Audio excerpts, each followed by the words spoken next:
Hi, everyone. Welcome to the Cooper University of Architecture Lecture Series. I'm Noura Akawi, a faculty member here at Cooper, and I have the pleasure of introducing today's lecture. Before I start, I wanted to remind everyone that we have two events coming up next week.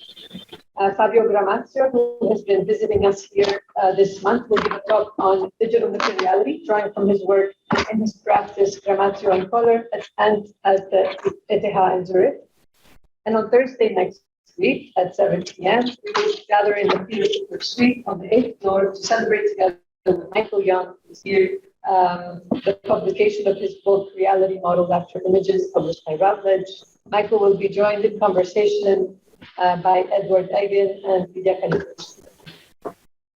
And I have the pleasure of welcoming our guests today, Khaled Malas and Salim Al-Qadi of the Sijid Collective. And we're also so grateful to have Nada Ayad, a faculty member and Associate Dean in the Faculty of Humanities and Social Sciences here at Cooper, who will be joining them for a conversation after the lecture. So thank you all. This is the third of the series entitled Pluriversal, Bewildered, and Otherwise, on thinking and practicing architecture otherwise. This series will span across this semester and next semester. And Sijil was invited as one of architecture collectives who are cooperatives, publishers, researchers, organizers, whose work is rooted in social movements for freedom and justice, who refuse architecture as a tool or service for colonial and capitalist extraction, and who pave paths towards exiting its current disciplinary, professionalized, individualized systems. The final talk of this series this semester will be by Po Matsipa of African Mobilities on November 16, also a Tuesday, also at noon. And I want to give a shout out to everyone in Radio Al-Hara, radio based out of Bethlehem, who are broadcasting also this lecture to their listeners all over the region and the world. Sijil Collective is based in Beirut, Marrakesh, and New York City. It was founded in 2014 by Salim Al-Qadi, Khaled Malas, Alfred Tarazi, and Jannat Rabulsi. Along with multiple interlocutors and associates, primarily based in Syria, Sijil produced a series of representational and site-specific interventions titled Monuments of the Everyday. Their projects seek to explore the marvelous and the terrifying metamorphoses of the Arab landscape, marked by historical and contemporary struggles. Sijil's projects embark on committed inquiries regarding the relations between radical built gestures, the role of narrative in design, and attempts to challenge ongoing violence by evoking transmutational hope. Their work has been widely exhibited, published, and collected, with the most recent commissions from the Milano Design Triennial in 2019 and the Biennale d'Architecture d'Orléans in 2000. Directly after the talk, they will be joined by our very own Nada Ayad. Her research interests lie in modern and contemporary Arabic literature, women of color feminisms, theories and literatures of decolonization, and translation studies. She's also Associate Dean in the Humanities and Social Sciences faculty here at Cooper. Thank you. Khaled and Salim, the floor is yours, and then Nada will be joined shortly after.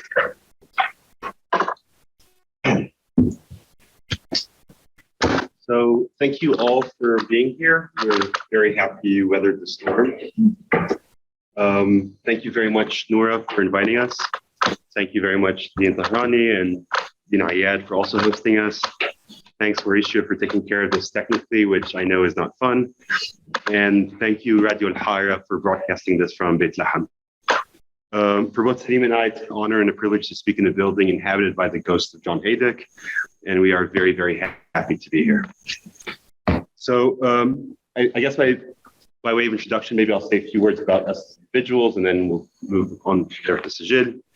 So Salim is an architect based in Beirut who, following a decade of practice and teaching the city, has now moved to the US. In January 2020, he produced a digital model of Beirut as a tool that he put online as a tool to collectively reimagine the city. That model was used following the August 2020 explosion by first responders, students, professionals, and that's an ongoing project. I'm an architect and a medieval art historian. I work primarily on medieval Islamic magic down at NYU, where I'm affiliated with the IFA and also the Gallup School now, where I'm teaching a class on magic, but also the Urban Democracy Lab. Since 2014, Salim and I founded with Alfred and Jannah Sijil, a multidisciplinary collective based in Beirut, New York City, made up of artists, designers, historians, and architects. Alfred is a visual artist and Jannah is a graphic designer and illustrator, and they're both based in Beirut and they send their love. In Sijil, we strongly believe that we must transcend the often unquestioned distinctions between building a monument on one hand and the spectacle and the everyday on the other. We'll be showing you 4 works from Syria.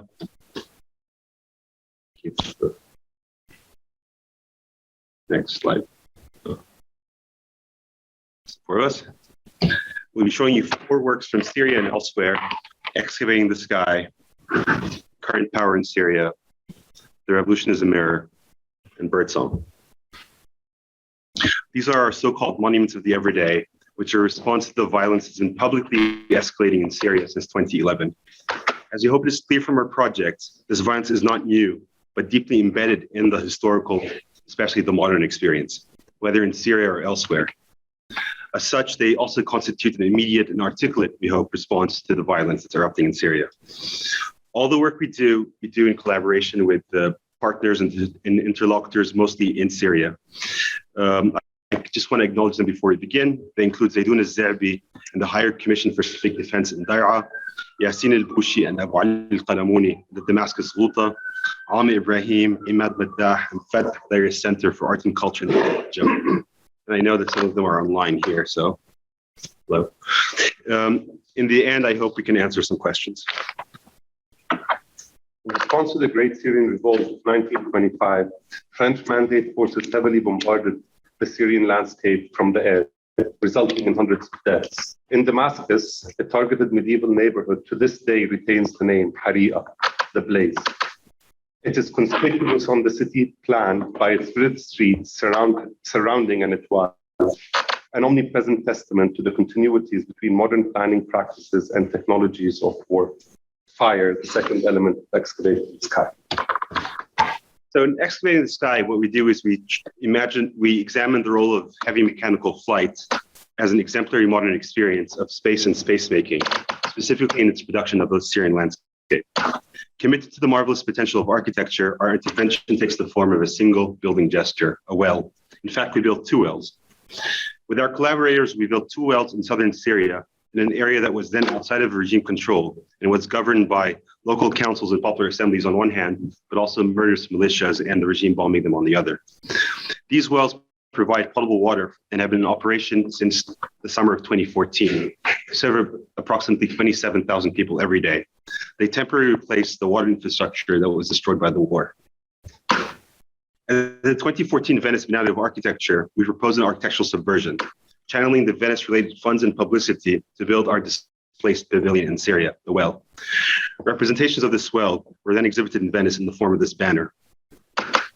Venice was also the setting for multiple curated events, film screenings, and a symposium that examined the role of aerial observation and bombardment in the production of modern space.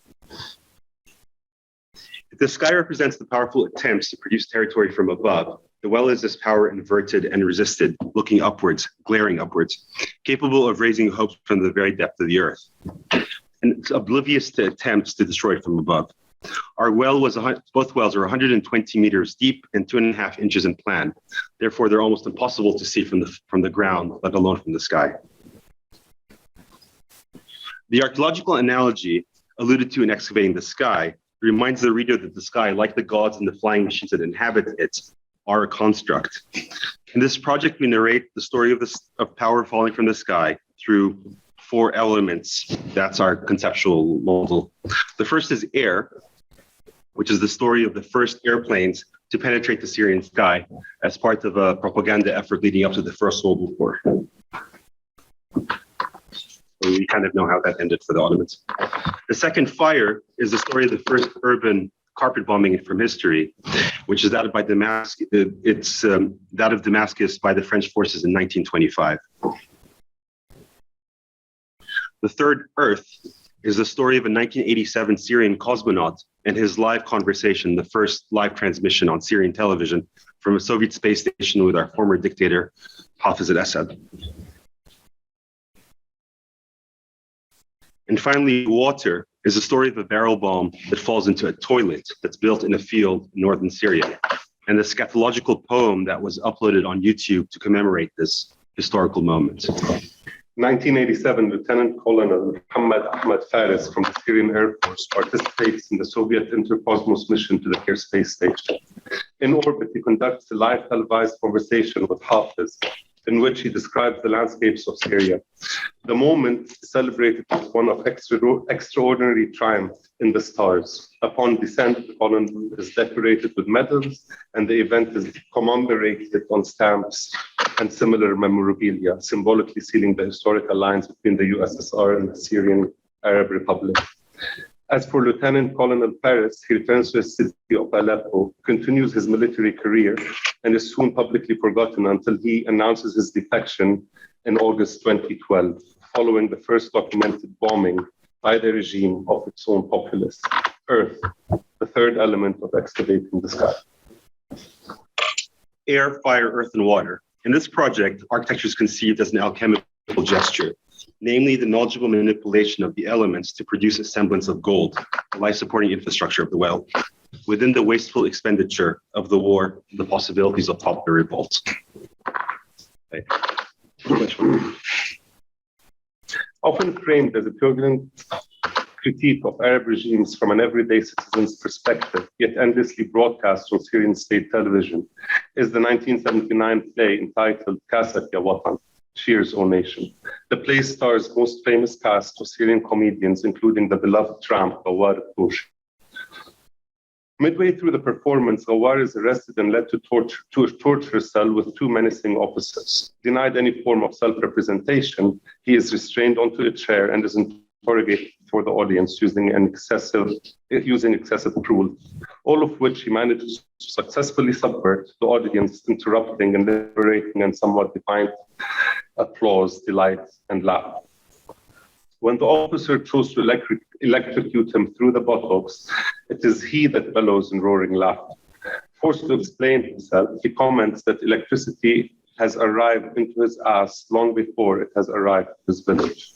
The officers stand dumbfounded for resuming their cruelty. Torture, 1979, the fourth episode from Current Power in Syria. So the second project, Current Power in Syria, examines the role of electricity in the production of the nation state. It is an act of creative resistance, one that takes power literally. In June 2015, in collaboration with an architecture student and a photographer on one hand, and a blacksmith on the other, an 8-meter high windmill was erected in the besieged Damascus suburb of Arbin in the eastern Ghouta. The blacksmith had developed a series of electromechanical devices designed to provide alternative sources of power for his community. These were norias, na'uras in Arabic, water wheels, that were able to convert, using a very complex gear system, the slow revolution of a wheel placed in an abandoned canal, initially agricultural, but now sewage, into a necessary velocity to generate electric power. The technology of this noria was then adapted towards our first research and development windmill, the first of its kind in the Ghouta. We're going to play the video.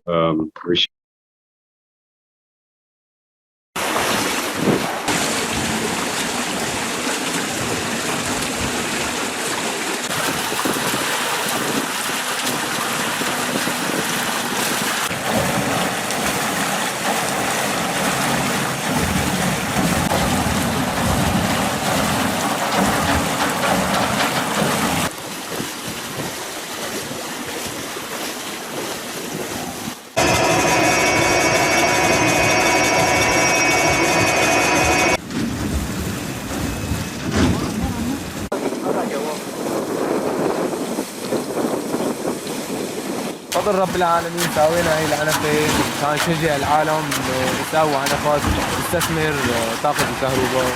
العنفة عم بتدور 5 دورات بالدقيقة.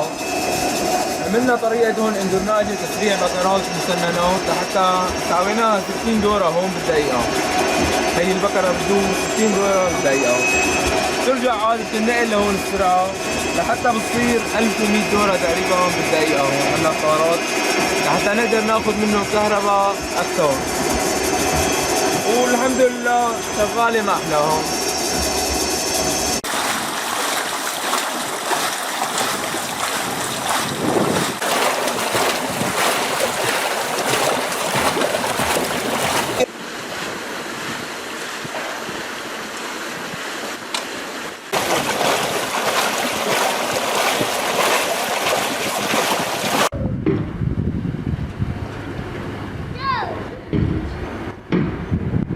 بالنسبه للفيوزات هدول اللي هون اللي عندك بالسوق نحن مشغلين السوق مخدمين السوق تقريبا كله. عنده الواحد بده امبير معطيه، بده مثلا امبيرين معطيه حسب استطاعتنا هون. هي بالنسبه اللي عندنا هون.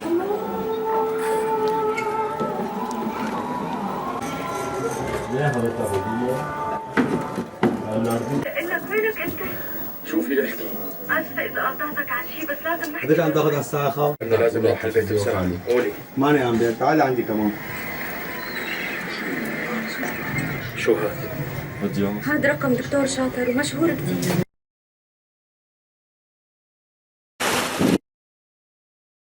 So that video was thank you. Thank you. That video was made by Yassine El-Bouchi, the above mentioned architecture student who became a photographer and now is an architect again, recently married. For those, congratulations. For those unfamiliar with the geography of Damascus, the eastern and western Ghouta are the orchards that once surrounded the city.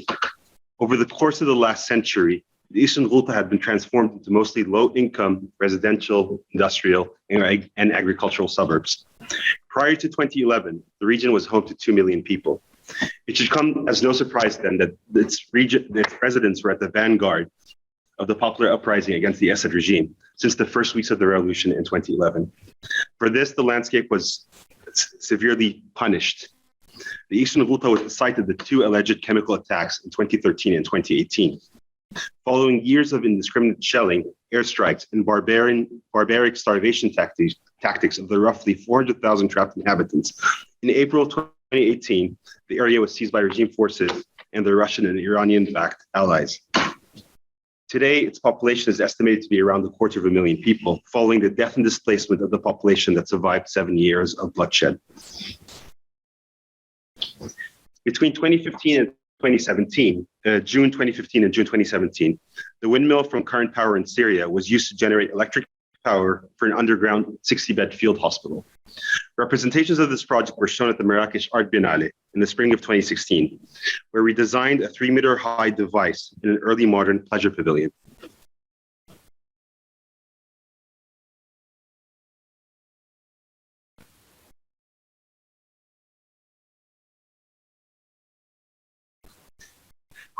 Very much enjoy sharing this photograph of this early modern pleasure pavilion, mostly because the landscape is very reminiscent of what the Ghouta must have been a century ago. It survives in Marrakesh as opposed to Damascus.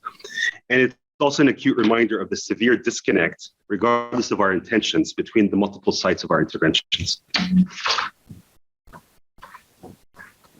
For over a century, electricity has cast its brilliant spell upon the Syrian landscape. In Current Power in Syria, we chose to place this windmill within the longer history of nation building and associated subversion of nation building by electricity. Whether in the Arab world or elsewhere, histories of electricity are histories of enchantments with that which is essentially invisible, yet marvelously materialized across infrastructures, appliances, and knowledgeable practitioners, like we saw in the video a moment ago. In this book, associated with Current Power in Syria, the history of electrified matter is told across 5 episodes. The first, that of a telegraph, and the story of an Ottoman dream is communicated by a telegraph at the turn of the century. The telegraph being the first electrical infrastructure in our part of the world. Second, the boycott of the Belgian tramway company that led to the Treaty of Syrian Independence, which was postponed due to the Germans rolling into Paris. The epic saga of the Euphrates Dam, told through the experience of the late Omar Amir Lai, Syrian filmmaker, and the role of electricity in torture, and what that means in producing the Syrian citizen. The fifth story is a story of our own collaboration to build a windmill during the contemporary revolutionary moment. Ah, if only the coast of Eastern Mediterranean remained a crocodile and electricity remained in the distance. Yet this curse that kills people had arrived. Television, fans, refrigerators, squeezed fruit, what can be produced by electricity, be given life? I thank God that I do not understand the secrets of that marvelous creature. If I could comprehend the usage of electricity, I would have been left numb with fear. I only knew one of its uses, the tremor. Man must accept electricity. He must feel but never die. We want you to say your last words. Do you have a final wish? I looked at him and did not respond. My shoulder was broken. Nothing mattered anymore. I was aware that death was a final comfort that I could achieve. Enchanted, I awaited this comfort. Torture, 1975, the fourth episode of Karn Tower series. In June 2017, our windmill was destroyed by a Russian or a regime air raid. By then, it had been in operation for 24 months, serving this hospital. Our plans for its replacement were suspended by the regime takeover of the Eastern Ghouta a few months later. In a group exhibition at Beirut Sursot Museum, we built a monument to the destroyed windmill, a battery. This monument is composed of 24 cells, one for each month in which the windmill was in operation. Each cell contains a copper and aluminum electrode plate that was manually inscribed with the story of the windmill's construction and destruction. These minute etchings were then magnified by the electrolyte fluid. Connected in series, the battery produced an electric circuit that illuminated a single light source for the length of the exhibition. Hashtag the revolution is a mirror. Since 2016, we have produced 10,000 serialized magnetic mirrors, which have been distributed at various exhibitions, including in Oslo, upstate New York at Bard, and Circal in Dubai. Those who choose to engage with our project may intervene upon their environments by placing these magnets wherever they saw fit. They and others may visit our Instagram archive to upload an image using the hashtag the revolution is a mirror. Today, images of this mirror can be found from Tiflis to Antarctica and many points in between, including occupied Palestine and here in New York City, right by Nader. The revolution is a mirror. It's a reflection of ourselves and all that we aspire to be. Our statement is written in Arabic, firstly to allude to the spectacular succession of events in the Arab world that still continue to this day. I think particularly of Lebanon and Sudan the last 48 hours. We are inspired by mirrors within telescopes and similar apparatuses. Using such instruments, our eyes traverse space, decrease distances, and our ocular sensibilities move to outlying territories. Perhaps this humble magnet belongs to a similar order of technologies, a static machine through which one may capture the moment yet to come. يا أم الغيث غيثينا باللي ثوب راعينا يا أم الغيث غيثينا هزي غيامك وسقينا يا أم الغيث غيثينا خلي المطر يجينا يا أم الغيث يا أم الغيث. The final project we will share with you is birdsong. In birdsong, we examine birds as representations and entanglements, not as live flesh and feathered bodies. Thus, we assemble 40 bird stories from a long history of Syrian texts and images broadly defined. In the Ugaritic myth of dawn and the star, El, the creator of men, shoots a bird and roasts it upon embers. Scholars have long speculated that following the birth of the voracious gods, hunting was no longer a satisfactory method for producing food, and these gods henceforth required food produced through agriculture, symbolized through bread and wine. The first incantation of birdsong. For birdsong, its four components are an exhibit on view at the 2019 Milan Design Triennale. 2, a second exhibit at the Fatih Mdaris Center for Arts and Culture in Majd al-Shams, the largest town in occupied land. A book of 40 stories, and 4, a co-produced apple orchard in Julan comprised of 40 apple trees, a scarecrow, and a birdhouse. The birdhouse is a 1:25 scale model of our exhibition space in Milan. What is a bird? What is a tree? Asked a 5-year-old child born in a Syrian prison. The 34th incantation from birdsong. Apart from locating them in the assemblages of taxidermists, bureaucrats, or butcher, the bodies of birds can be found on the shoulders of officers and policemen. Singers on Syrian radio are likened to nightingales, and murderous jet pilots bombing our landscape are imagined as birds of prey. In popular painting, literature, and soap operas, poetry and bedtime stories, anecdotes and proverbs, birds are symbols of joy, peace, freedom, and the absence of death. Architecturally, we find birds also represented on floors, walls, and ceilings of temples, baths, and domestic spaces. Other birds are talismans and proud trophies of hunts and grandmother dinner tables. In our book, we have organized these birds into a structure provided by popular song, recorded by the Syrian singer Asmahan in the early 1940s. The complete song, Nasheed al-Tuyur, bird song, acts as a table of contents for our project. Committed to storytelling as an act of testimony, our presentation of these songs are not recitations of facts, but rather incantations of one. The poetics of bird representations challenges our abstract understanding of time, space, and their productions. Bird bodies shift scales across territories vertically and horizontally, disrupting nations and borders, local and global. In their movements, they also articulate temporal rhythmic diffusions. Such commanding of space and time is sensual, effective, and translated. One day, I fell in love with a boy who was in love with birds. He could distinguish birds from their song. I shared this with my friend Ali. Ali said he could distinguish bombs from the sounds they made falling on Beirut. The 18th incantation from birdsong. In 1967, the Syrian territory of Western Julan was occupied, causing the displacement of 95% of its indigenous population. The Israeli military destroyed 340 villages and farms, leaving only 5 standing today. Majd al-Shams, Ghajar, Buk'ata, Mas'ade, Ain Qinya. Colonial settlements and kibbutzes were built over our villages, often using the same stones, and control was exerted over our land, means, and resources. For over 5 decades, the usurping state has tried to apply its jurisdiction and administrative laws upon this land and its population, which continues to refuse its occupying power. Today, this population is stateless, mostly forgotten, yet archetypical of the contemporary Syrian condition of struggle against systematic violations of basic rights, geographic appropriation, home demolition, and state surveillance.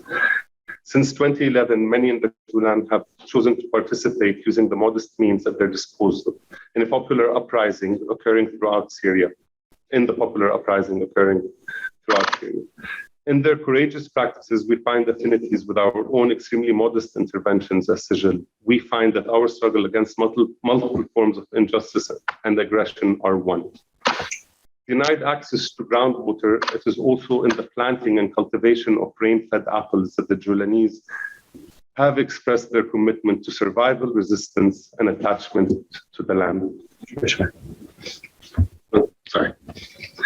In our intervention near the village of Mas'ade, we planted 40 trees that will bear fruit in a few years' time.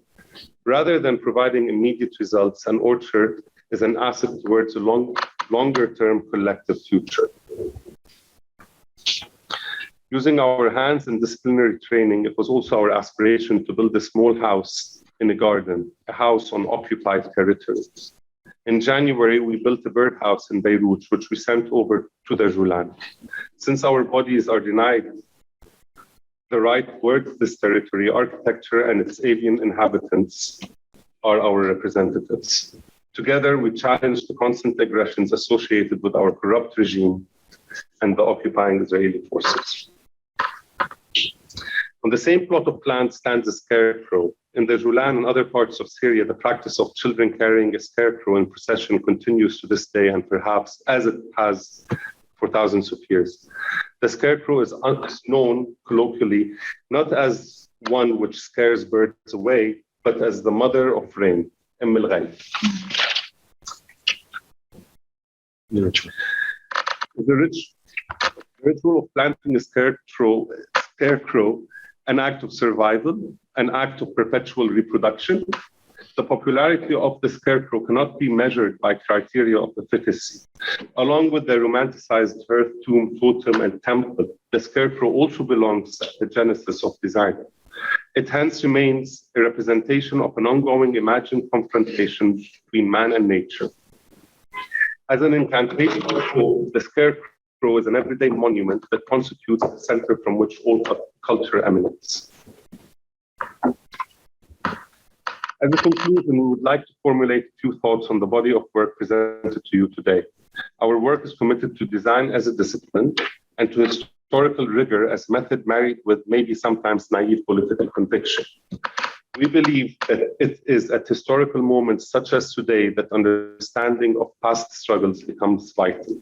Hope, we believe, is the only valid political position available to most of us today. As late Syrian playwright Saadallah Wannous defined, hope is a sentiment to which we are collectively condemned. It is within this ambiguity of condemnation and hope that we seek to position ourselves in our work. As a collective, we ask, how can architecture forge ways of building in accordance with the circumstances of contemporary Arab context? If representation and images express a human anxiety about death or being forgotten, we wonder if the scarecrow, the windmill, the well, or the mirror are expressions of anxieties towards life. When intentions towards a future are inherent in the etymology of design, we recognize it less as a practice that can provide solutions, but rather one that has the capacity to constantly generate hope. These ideas are central to our comprehension that design disciplines are not only problem-solving practices, and that their efficacy should not be measured by contemporary criteria of success and failure, elegance, or vulgarity. Design, like alchemy, is a sincere practice of informed living, not a method for generating capital. As a collective practice, Sigil, along with our collaborators, firmly believe in the necessity of exploring design as a radical form of being and making, one that aspires towards a revolutionary moment in which we have unwillingly found ourselves.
Thank you very much.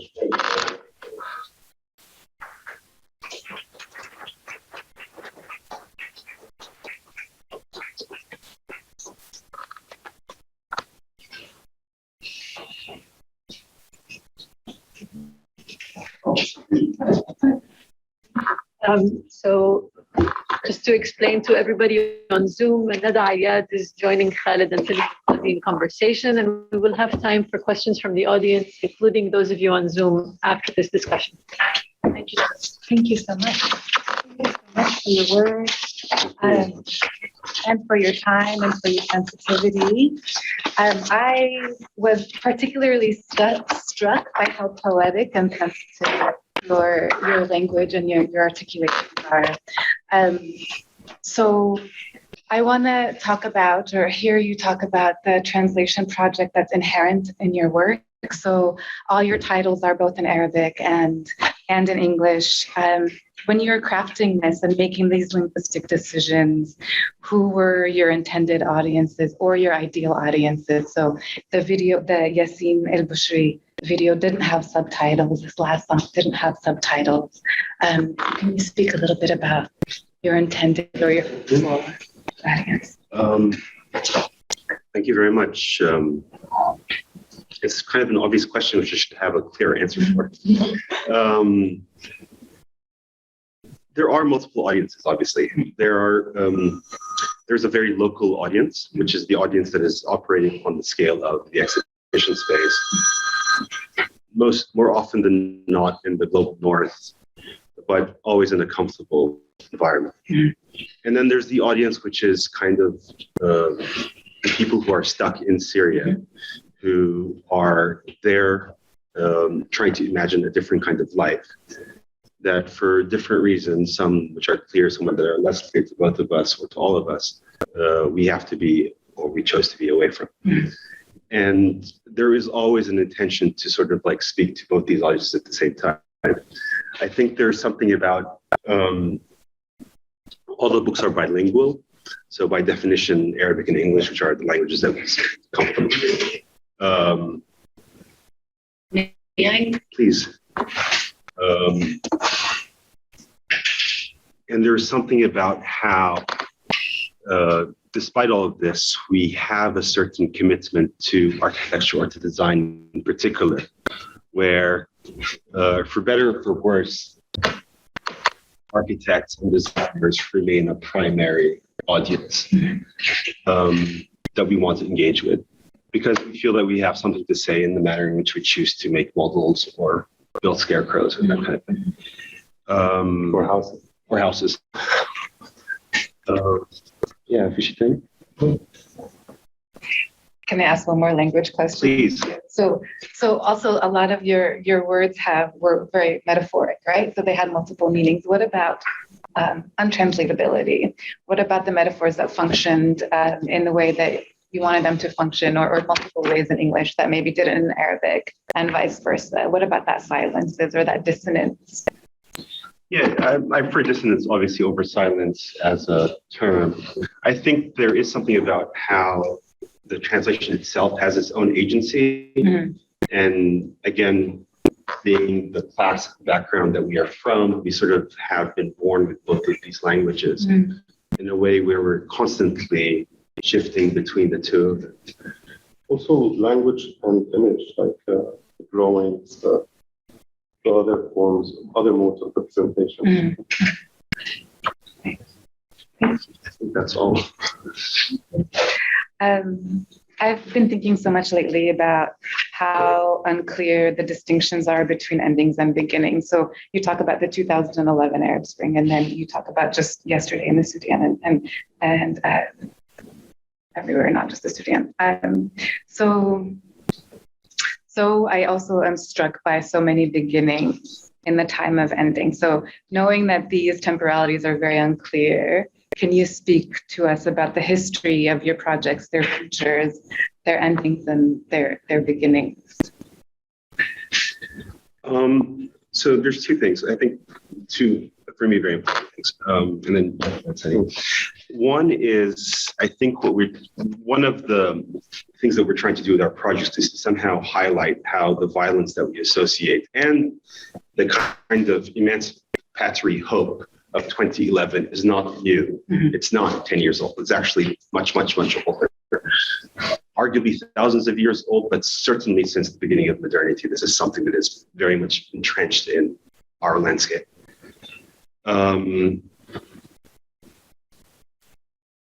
And there's something about how those processes by definition are processes in the sense that they don't have beginnings. And like the word revolution itself implies this cyclical element. And it's something that I think most Arabs in this point in time are not fascists subscribe to. Yeah, and it's the present, like it's this constant present that somehow tries to renegotiate. I mean, even the history is the present history. You know, you read it through the present lens or the future in the present. And and this is where I think process is very much part of the methodology. Yeah. We're comfortable answering it that way. Yeah. Thank you. Can you say a little bit about your sources and the voices and themes and the types of people you found centered, and maybe those that were not centered that you hope to have been centered? Right. I think there's two things. There's one, which is how we all have particular tastes and aspirations, and so we are constantly mining from these, from what we have out there.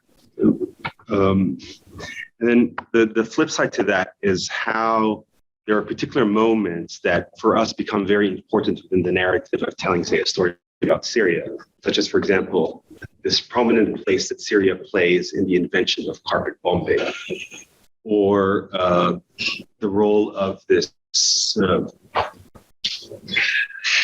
use of the telegraph as an infrastructure for communicating a dream between some clergyman and the Sultan. He would send in his dream every morning. It's like, oh, what does it do? They're like, oh, this box, you send it in there. He's like, I could talk to the Sultan himself. And he's like, yeah. So every morning he would wake up and let the Sultan know what his dream was. And everybody thought that this was completely ignored. Like even and to speak of the present, even at that very moment, nobody took this archive seriously. But then he woke up one morning and his dream was that there was an assassination attempt. And every single Ottoman officer between Asalt, which is now North Jordan, and Istanbul was mobilized to get to this bottom of this dream, to make sure that the Sultan would not get assassinated. So there is something to be said about how the archive itself is itself activated through these kinds of moments, and essentially exists in that present. Like there was somebody whose job it was to read this man's dream every morning, at least to file it away, which is why we have it today. Is this story part of the collective imaginary of what Syria is or was, or the current Hashemite kingdom of Jordan? Certainly not. Do we think that there's a certain value in it? I think that's part of the larger aesthetic argument and political argument that we're trying to do. And the construction of the site that we sort of,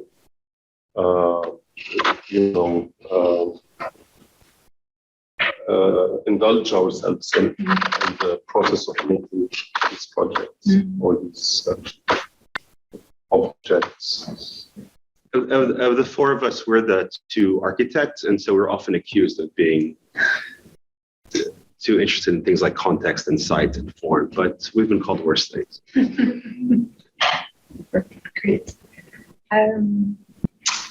So the name of your collective is means to register, to record, which has many other connotations. And one of it is a belief or an anticipation for a future, to record for a future, to register for a future. And then you speak so much about hope. Yeah, the other connotation to the name is, as a wannabe historian of medieval magic, it's the sigilia, the characters that often can't be read. So it's writing that has some kind of efficacy that is not necessarily understood or maintained. And so there's something about also the occult that is being made, or at least. And then that's relationship to hope at all, like if you like imagining a future, or no, was that just my reading of it? Sadallah wa Nus. It's condemnation and right? So it's almost being stuck between these two sort of big words, right? The thing with Wanus, I think, is in many ways the Arab avant-garde in general has been mostly ignored. But I from the first time I heard this when I was a kid, like being condemned to hope, it just like, what does that even mean? And who is condemned? What are we condemned to? And condemned, like it just, there's something about the violence, but also the possibility and the potential of those associations of words together that still blow me away. And I think, inform a lot of what we try to do both in Sijil, but I have a child now. I try to also use some of this in condemned. Yeah. Like, what else are we but condemned in New York City to help?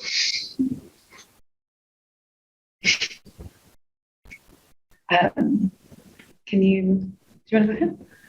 I wanted to ask about this, the scale of the work. أسهك شوي. I feel too close to Neda. I feel that you're trying to.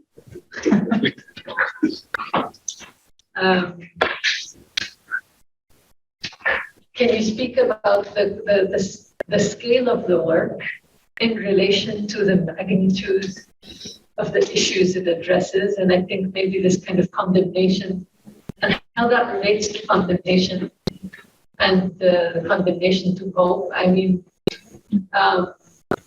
they're small projects with big impacts, big reach.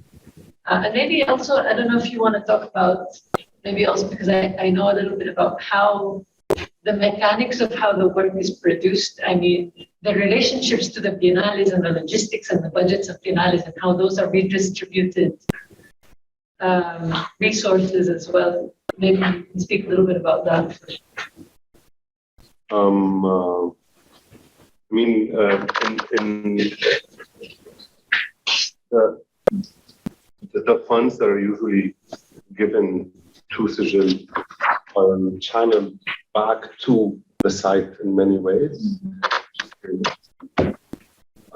So that is very important. I think this idea of scale and hope and condemned to hope, and I think in many ways the conditions are very different, but it also resonates with everyone, especially nowadays.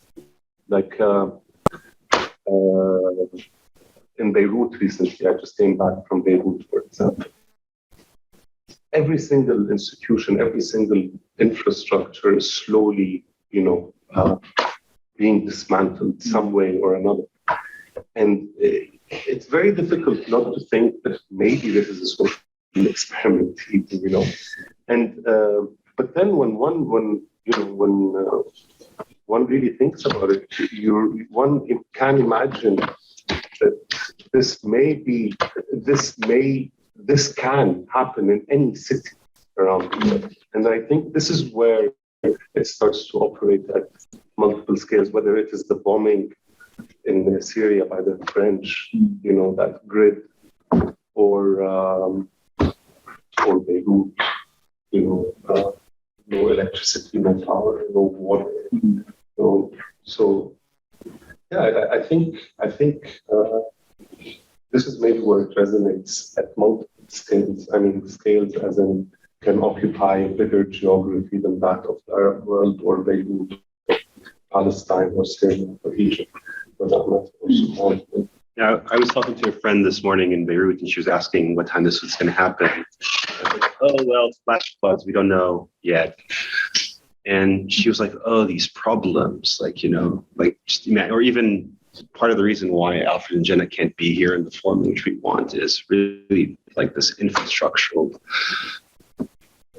And as you know very well, Noura, these projects initially started as acts of piracy, in the sense that there was a keen intent to somehow take money from these particular circuits of Biennale Triennale, Biennale something, and reappropriate it into places where we felt it can be utilized.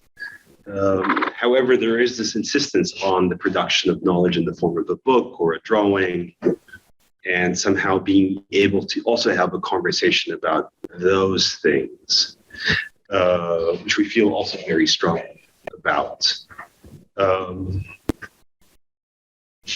It was also, I think, the other kind of thing related to kind of like relations of production of these projects is that it really forced us to sort of reimagine who our collaborators can be, in the sense that we had to sort of move out of certain circles that are established in rooms like this, and again, backgrounds that we are from, and people went to school with and dated and had lunch with and all this kind of stuff, towards imagining other forms of collaborations that we felt reflected the necessity of this particular moment. Salim can make a very nice drawing, and Abu Ali knows how to put together this crazy mechanical device that we both still don't understand. And somehow, for at the risk of being very vulgar about it, the magic of that coming together was very, very important. And we felt also reflective of this kind of revolutionary moment that we have unwillingly, again, found ourselves in.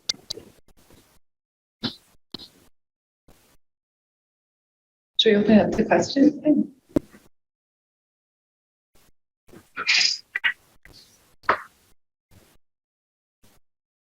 Maybe I can just follow up on that question. And I'm new to your discourse, so please accept my thinking out loud as I ponder what condemnation holds. And I'm trying to figure out whether that condemnation is a kind of abdication in some part because of the knowledge that architecture can't do anything, or the object, let's say the object of architecture can't do anything. Or to interpret it differently, as others have in previous lectures of this series, to kill the object and imagine other formats entirely as the object of design, as the process of design, more not the object, but that the book is not really an object. The book is a triangulation amongst discourses, which is the only hope for political action. And I'm trying to figure out, the question about audiences is important because there's you put such high stakes into the symbolic that some of the more real politics of acting in the streets, or dealing with problems of, you call it energy, shelter, which take on a different form and require no poetry, take on a slightly different vocation. And so could you unpack a little bit whether the kind of condemnation of hope is abdication or a call to arms, that architecture in disciplinary specificities can actually contribute something to a larger discussion? I mean, I feel at some point that just mere survival is the ultimate form of resistance today. And so in architecture, or in the projects that somehow were produced, having running water in a house is as magical as the sky opening and something happening there. Maybe. Go ahead. I think there's also something to be said about, is it a call to arms? Yes, especially in a room full of students. I'm very firm about this. If you take something like the well, for example, here you have 27,000 people who open the taps and suddenly there's water coming out of it for the last 4 years. They have no idea where Venice is. They don't care who Regulus is. They don't know who the excavating the sky was. All they know is that there is water that's coming out of the tap. And the regime, as opposed to others, to go back to the call to arm, their martial tactic was these people need to be denied water collectively. We're not interested in the political affiliation of these people. We do know that these people are denied water, and that the local militias that controlled the area then were selling the water to these people. Along with these very brave young men, we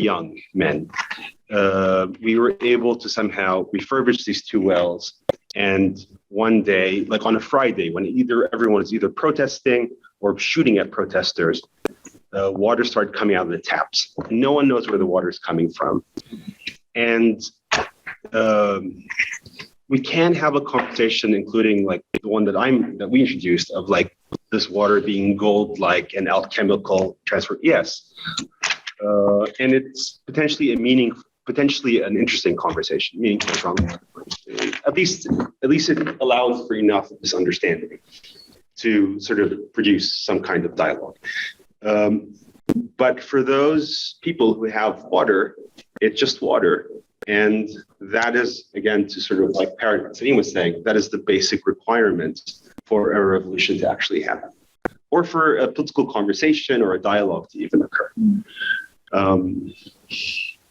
And I think I could say more about this. Do you want me to say more about this, Nadia? Did I answer your question? I think just rehearsing how you slalom between the symbolic and the real politic of everyday life is the important part of this answer in my mind. There's something that also must be said, for example, with the windmill. When we collaborated with Yassin and Abu Ali, we were very keen that this electricity would be used for things like televisions, radios, washing machines. It wasn't the electricity for the examination room or the X-ray machine. And there we felt it was part of, like, since one of the rallying calls of the social movement was dignity, then it was our responsibility to sort of give people the dignity of a light bulb if they got out of their hospital bed and wanted to use the bathroom, or some doctor or nurse could watch like some crappy TV show at night. And in a way, we always felt very strongly about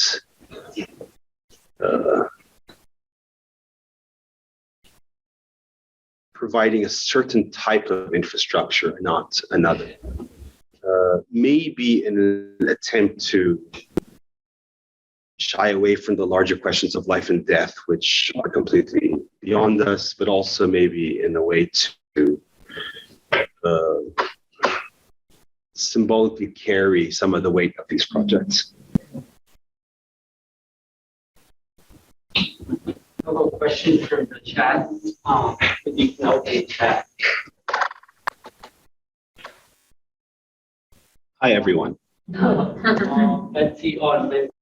Oh, how are you? Yeah, he'll do it. I would like to hear more about the relationship. Sorry, could you repeat that? Can you hear me? Yes, now I can.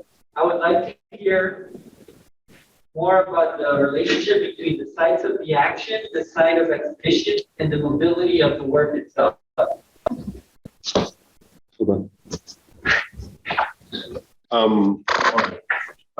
All the objects, all the parts, if you will, of the projects that have been done are in many ways interconnected, even though many people, people in Venice did not really see the well in Syria and vice versa. But the connection that exists among them isn't necessarily pronounced, but I think this is where, at least for me, these projects can operate at an infrastructure level, at a symbolic level, at a human level, as a form of resistance, or so. In a way, if it's the connection is not formalized somehow. Mm-hmm. And I think this is very important. The fact that, you have the fact that we can't go to the Julan, we send a model of the space, a house, as a bird house, to represent us in the Julan from Beirut, of the space in Milan. All these things are somewhat connected, but it's not formally connected in our, in how we would assume it would be, and I think this is what makes what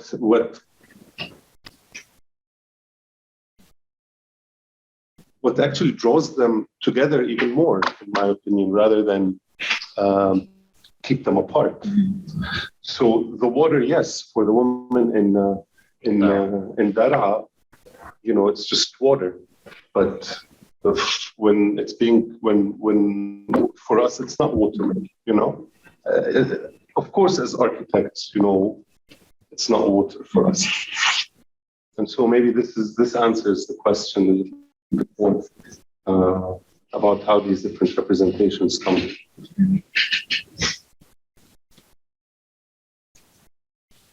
There's something also about, we were just talking about this yesterday, about the relationship between representation and represented.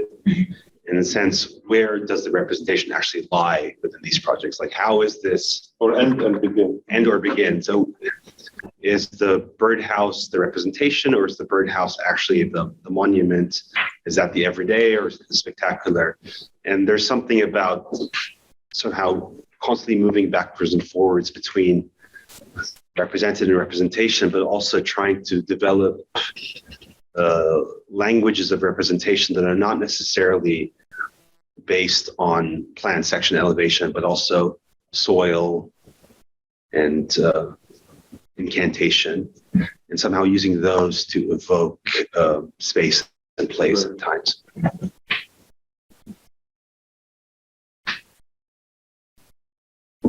Can I ask a question about censorship and reception? Please. So you talk about how your project operates on very many different valences, I understand, symbolically, right? So, I mean, simultaneously, so symbolic, infrastructural, and also human. I'm sure you've thought about this, but can you maybe speak, if you can, about resistance or censorship on any level, right? Like symbolic level, infrastructural level, or human level? Well, first of all, I can't go back to Syria as long as the regime is in place. I'm not yet welcome to Palestine because of another political entity. And so on a very basic level, there are a lot of jobs that I feel very strongly about that I'm trying to be part of, even from Harlem, that I can't be part, that I can't physically be part of. If anything, censorship exists on the level of our relationship as collaborators, where I think there is a constant desire to appease, but also challenge, and we don't agree on everything. And so there's a very delicate dance that also happens between us that I think manifests itself in the work as well. Which is why I think, like, you know, if Jenna and Alfred were here, you'd get a slightly different version of this too. And it's not that I'm actively silencing them, but although I should, but it is a particular relationship that exists between very old, very close friends. We went to school together. We love each other very much. And so there's something about that kind of camaraderie as well that produces arguably some censorship. The other things are like, how do you make a call to the occupied Jolan from Beirut, tell them that we're going to smuggle this over and talk about the details of smuggling? There's a particular language that anyone who's from the Arab world, like yourself, knows how to use that becomes part of also the parlance of this project. Can you give more detail, or can you give like a specific example? You can also say no. No. Okay. So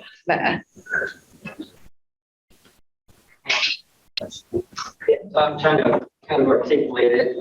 Yeah. Trying to get you.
have been opening up the door to for others to kind of use it as a reading.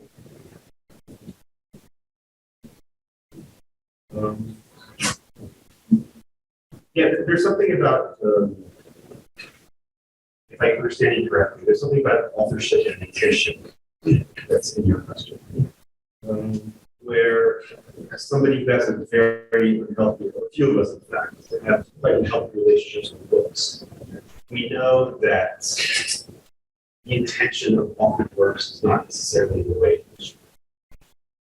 And so by their very form, whether it is a building, small or large, it could be a 2.5 inch building plan, or a book. There's something about how once it's outside in the world, it sort of develops a life of its own that we kind of hope to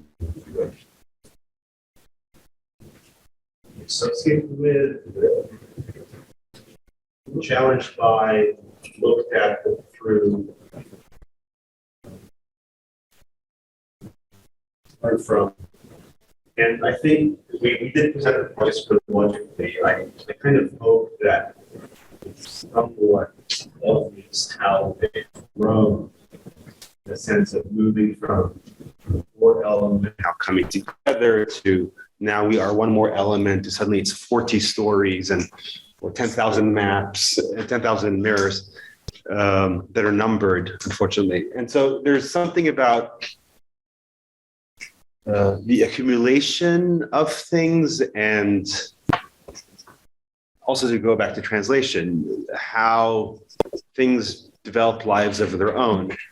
I have yet to see any of the books cataloged at the Assad Library in Damascus, but Current Power in Syria might actually, or Excavating the Sky for that matter. Like there has been moments where I would be invited to speak with somebody and they wouldn't really know what they were getting until, because Current Power in Syria, like what does that even mean? It's like, oh, it's about electricity and muqawama. It's like, oh, muqawama, good.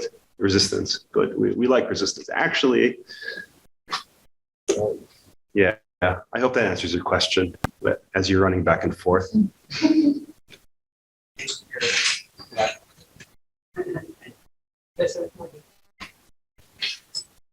Any questions from the back?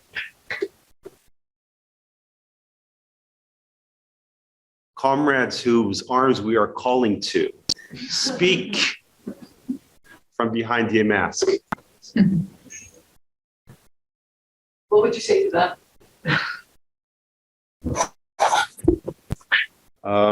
It's happening. It's happening, and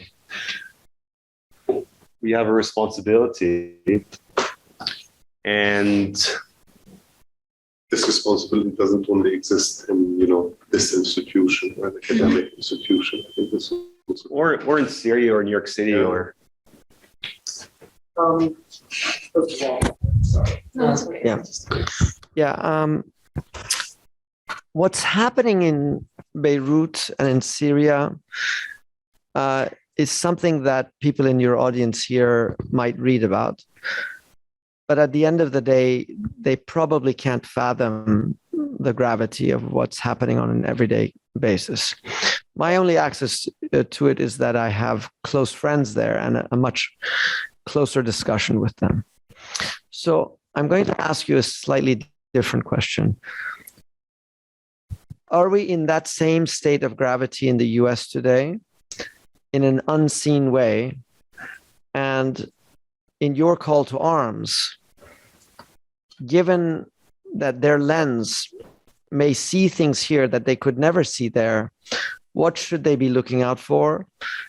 And how, in their disciplinary mode, can they take on those issues in the same way that you are in your context?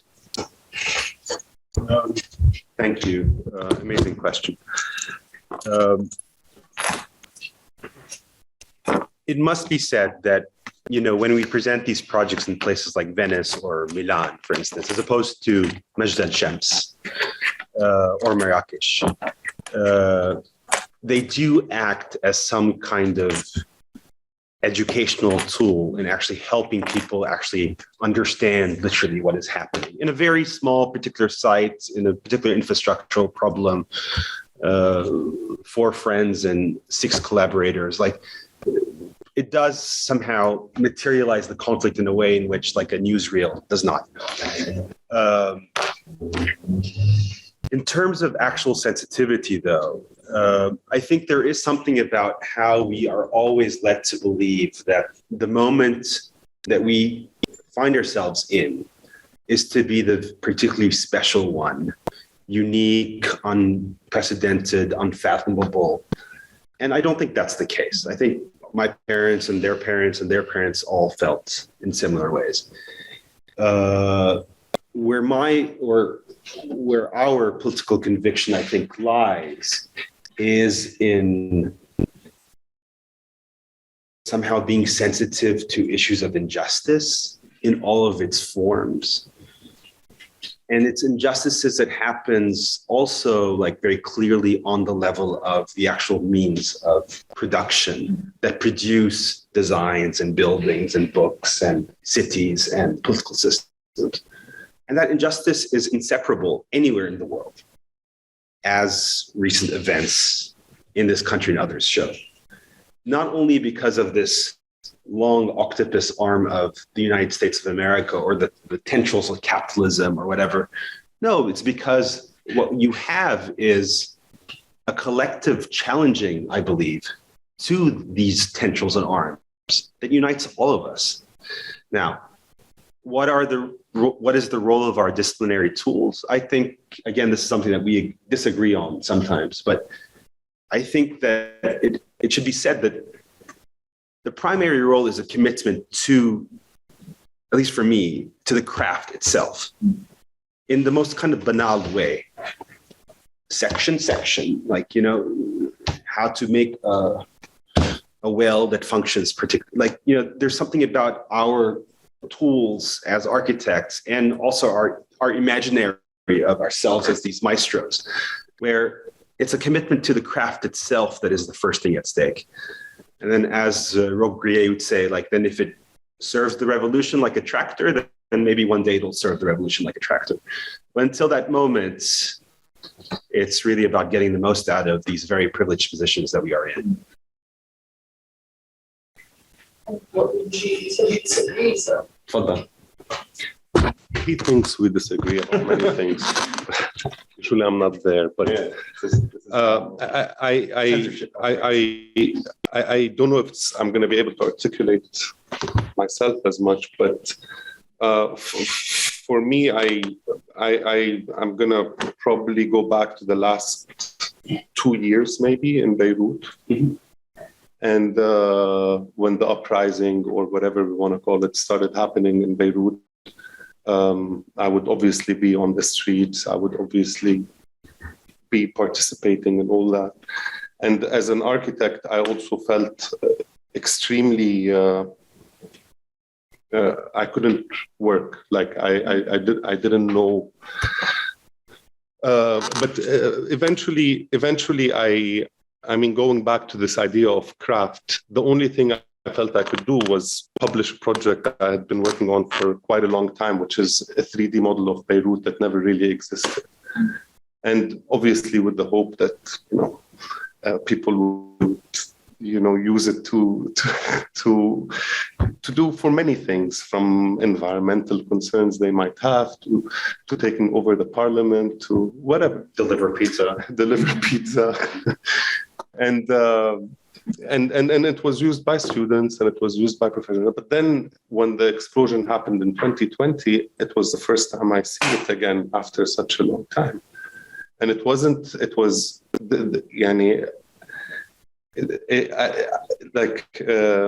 for me,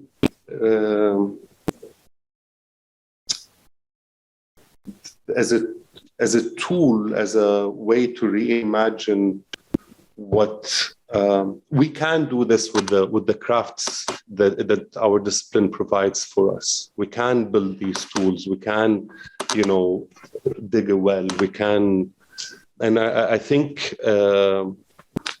I don't know if I'm answering the question, but I think this is where we can. These can be tools to allow us to see what we cannot see, whether it is in the US or whether it is in Beirut. And at the same time, in the process, also these tools can become the tools that may manipulate or may transform or may just cause some kind of hesitation that allows for something else to happen. This uneasiness, this constant uneasiness is important, I feel. So that's what I would say. I'm going to read from the chat. You might have answered parts of this question, but this is from Lee Ambrosi. Hi, I'm wondering the Sigil Collective's ability to execute projects from a precarious and immaterial position, working remotely, within a deformalized, dematerialized context, is indeed a kind of magic. You have been working so long on these projects with unique and extraordinary political circumstances, and now it seems that the global circumstances have caught up with you. Do you feel that your work in this regard has been prescient? Now that the whole world is working through a similar Zoom-based perspective, as an outside observer, I indeed could never really imagine the situation within Syria, but now I feel a closer proximity, given that context is necessarily limited and travel to many places is impossible. How do you envision the future of such calls to action and their efficacy? First of all, thank you, Lee, for this question. Sorry. Thank you, Lee, for this question. Lee has a child slightly older than mine, and so I think we're worried about similar things. I don't know, Lee. I really don't know. There must be something, it must be said that, whether it was the proximity of Beirut to the Jawlan is one where it's very close geographically, but one that's appeared unsurmountable. Like it feels like the Upper East Side, which is where you and I go to school, is closer to the Jawlan, and at least if you want to mail something in the form of a package. Yeah. And there is something ridiculous about trying to organize these kinds of projects and talking to people who don't have running water from the kind of spaces that you and I occupy underneath chandeliers and the sort. But it is, again, a condition, and this goes back also to what we were talking about earlier with Dean Tahrani, which is that you have 4 million Syrians who have left Syria over the course of the last 10 years, and seems maybe 1 million at the bottom of the sea or at the bottom of a dungeon.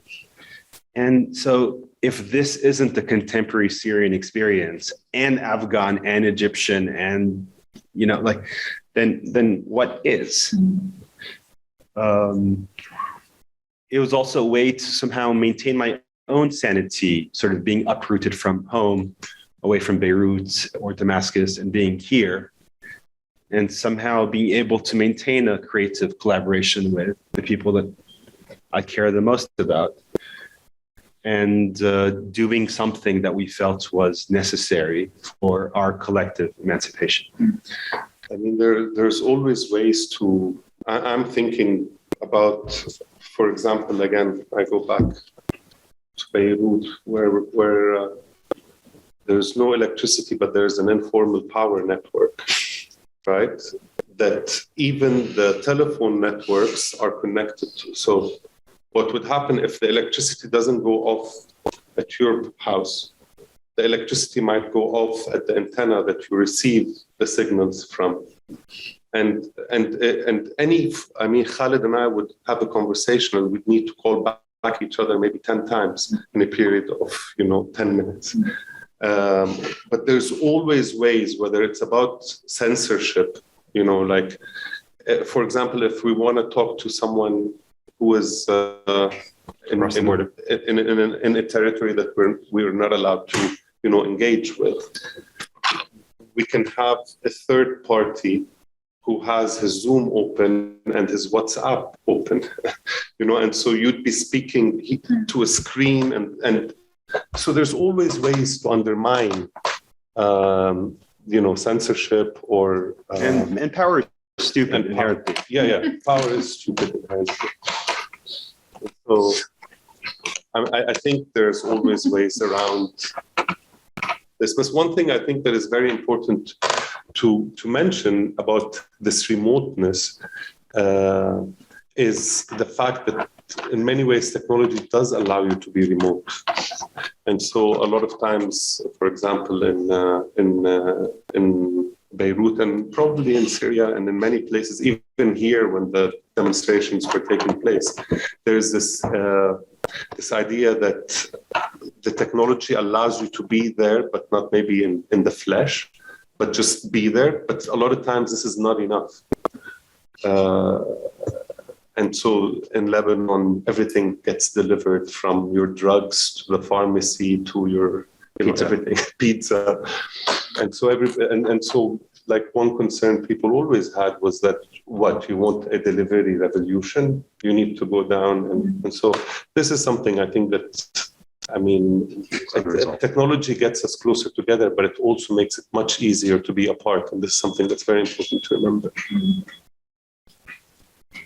So. Question. Well, I want to center Cooper students. So much of what we try, there's so many initiatives inside the classroom and outside the classroom at Cooper across the three schools about world building. And you started, you commented on this, but what are some of the future worlds that you're imagining, given not necessarily from an architectural perspective, but nothing less than free food and alcohol for everyone all the time. I think the four of us agree that demanding the milk and honey and demanding the impossible together is possible. It's kind of one of the few things that the four of us agree on. And so, that's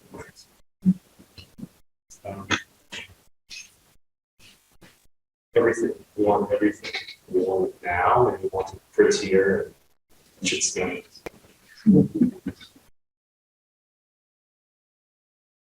thank you for your spirit and for your work. Thank you. Such a pleasure to talk to you. We also hide behind multiple arguments, so it's like I spent a lot of time on these pages for these very things. Imagine it's not.